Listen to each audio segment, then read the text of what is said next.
très heureux d'accueillir sur scène le maire de Rosny-sous-Bois, Jean-Paul Fauconnet, qu'on peut applaudir, accompagné de Alain Guillaume, président de Citeos.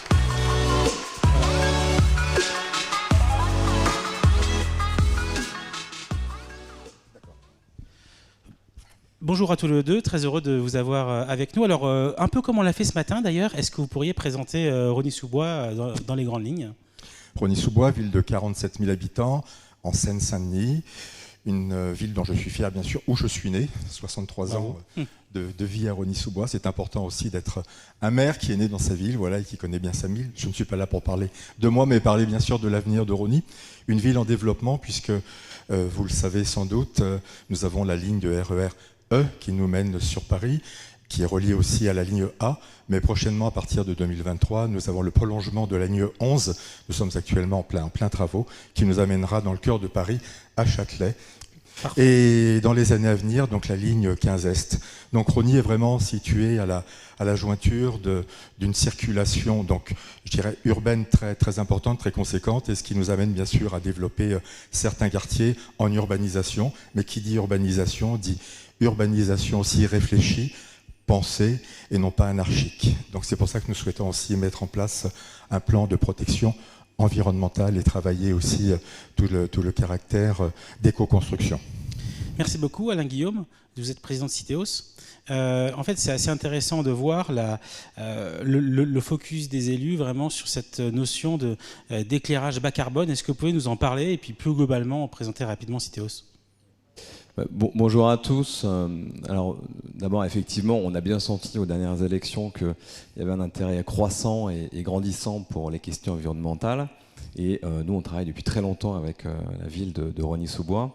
Et donc, quand le maire nous a posé la question, c'est très bien ce que vous faites, mais on en veut plus.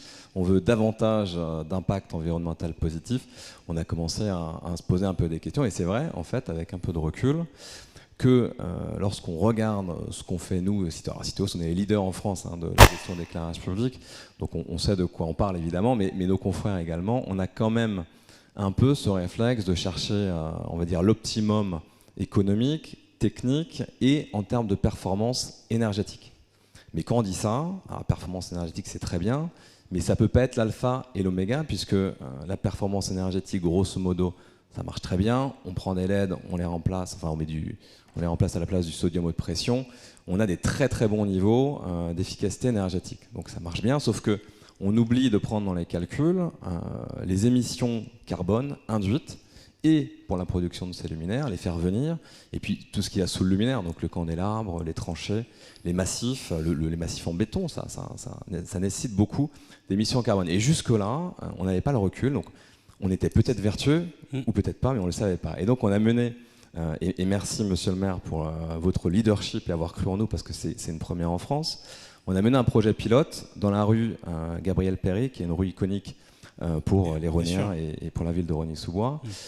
Et donc on a fait nos petits calculs, on a mis en place un outil de bilan carbone dédié à la ville, et donc comme cela, on a pu voir que sur un projet de rénovation complète, donc les travaux très lourds d'éclairage public, qu'on était vertueux en matière d'environnement. Donc on a réussi à démontrer que sur la durée de vie du projet, toutes les émissions carbone induites pour ces travaux étaient compensées par l'efficacité énergétique des luminaires. Donc c'est bien, c'est très bien, mais il ne s'agit surtout pas de s'arrêter là, il faut aller plus loin, il faut que ce mode de calcul nous fasse changer de paradigme. C'est-à-dire que demain, quand le maire de Rosny nous demandera j'en veux plus et davantage pour l'environnement, il va falloir qu'on soit capable de lui dire alors on ne va pas foncer tête baissée comme d'habitude, vous faire nos calculs avec nos variables qui sont les mêmes, on va en rajouter une de variable, et cette variable, ça va être le bilan carbone.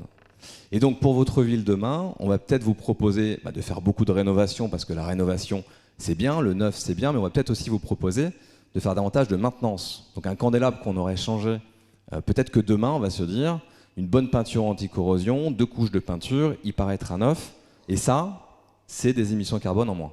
Voilà. Alors le maire décidera oui ou non, mais en tout cas il aura à sa disposition cette nouvelle matrice qui lui permettra de décider si ou pas il veut avoir un meilleur bilan en termes d'environnement, en termes d'impact carbone, et derrière les émissions carbone, il n'aura échappé à personne qu'on parle de réchauffement climatique, Et donc, on ne peut pas, au quotidien, soulever ce problème majeur et pas trouver des solutions concrètes.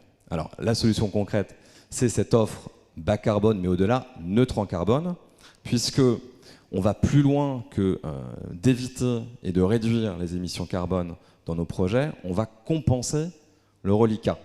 Alors, en gros, l'idée, c'est de dire la meilleure tonne de CO2, c'est celle qu'on ne va pas émettre.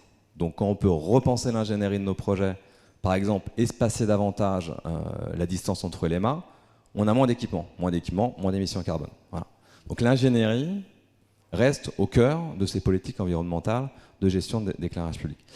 Ensuite, bon, on a notre interdistance, on sait qu'on va devoir acheter des mâts. C'est pas pareil de prendre un luminaire qui fait 20 kg, qui est fabriqué en Chine, en acier, qui n'est pas éco-conçu, que de venir travailler avec un fabricant français qui a dans sa logique ce souhait et cette volonté d'avoir moins d'impact carbone. Donc on demande à nos fournisseurs, et ils le font de plus en plus, d'intégrer ces notions-là de telle sorte qu'on puisse, nous, avoir un impact global un peu moins fort. Éviter par l'ingénierie, réduire par une meilleure sélection des fournisseurs et à la fin compenser.